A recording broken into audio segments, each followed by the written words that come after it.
Now, from the world of art to the murky depths of reality, journalist Jacques Peretti has been in search of the truth, and he's found it with anonymous whistleblowing internet site Wikileaks, the brown paper envelope of the digital age, striking fear into the hearts of everyone with something to hide. Hello, welcome to the opening of an item about investigative journalism.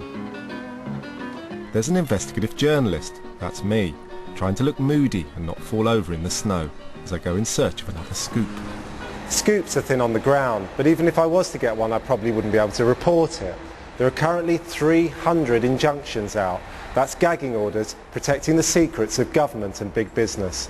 London is the go-to place if you want to keep something secret. Tiger Woods' lawyers came to London when they wanted an injunction to prevent pictures being published around the world. Yet at this very moment of clampdown, something has emerged that could set us free in a whole new way. A portal via an obscure website on which anyone in the world can post any leak whatsoever. It's called Wikileaks, and no, it's absolutely nothing to do with Wikipedia.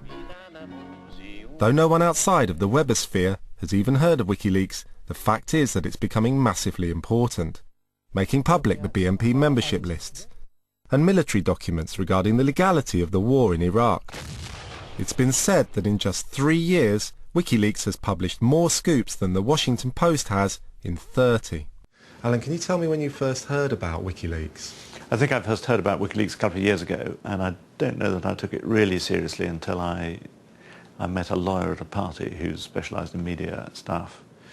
And she just said that Wikileaks was the one thing that the best lawyers in London, who tend to be the best lawyers in closing down information, had yet to work out how to crack this. So it makes injunction useless, doesn't it? It presents the English courts with a big problem, because if you've got a website that is essentially international or beyond national, that is operating to its own rules, then a court injunction is meaningless. Do you think that it's going to change the idea of an investigative journalist and what investigative journalism is?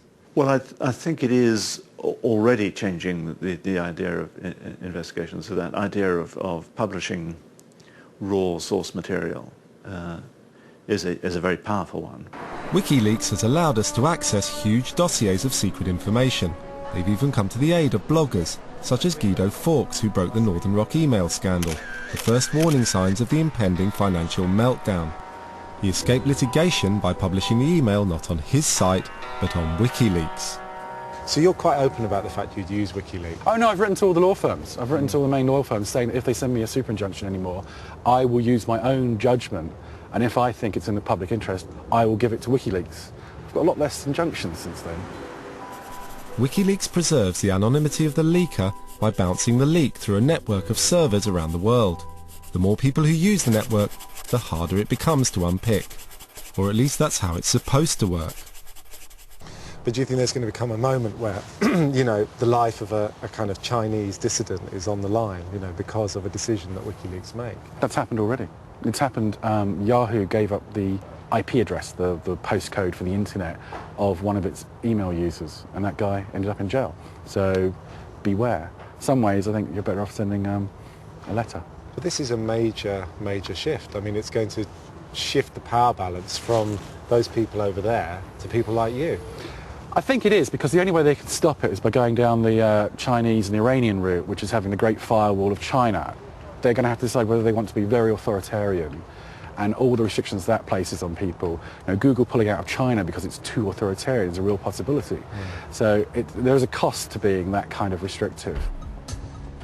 The internet may provide an opportunity to bring governments down, but it also provides an opportunity for unprecedented surveillance.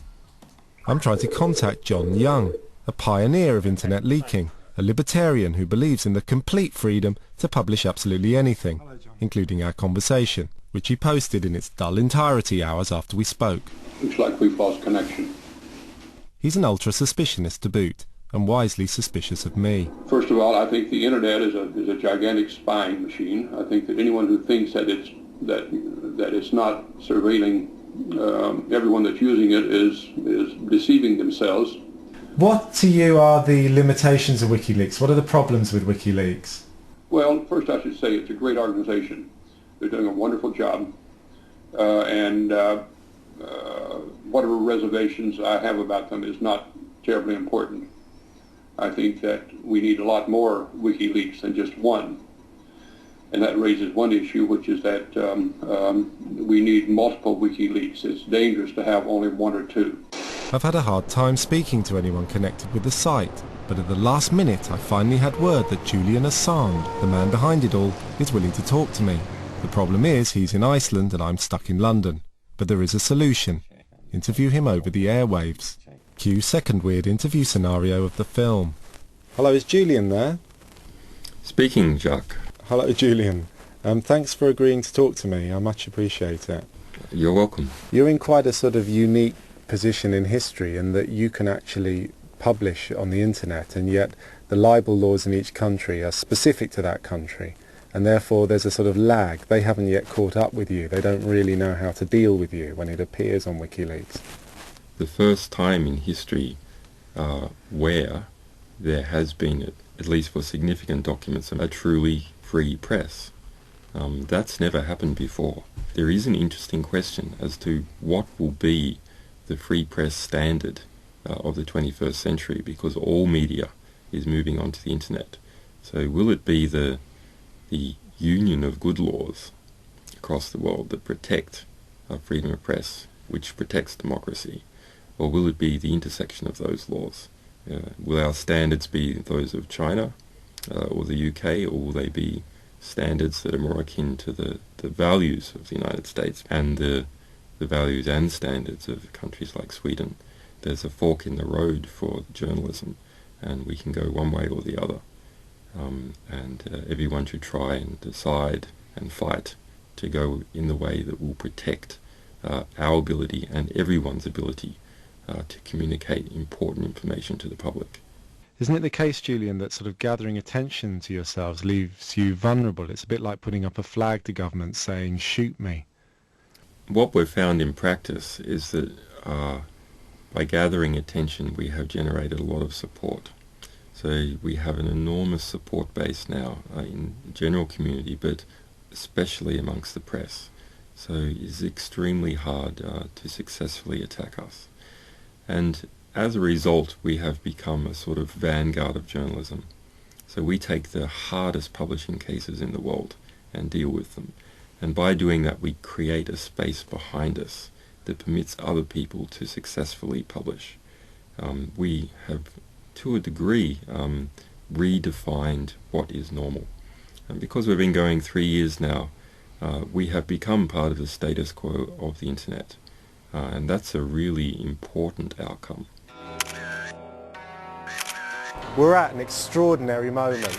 Via WikiLeaks, investigative journalism is turning a corner into a new world. But the really exciting thing is that in 5 years' time, people like me will be out of a job, because everyone will have the tools to be an investigative journalist, and no one, no matter how good their lawyers will be able to stop that.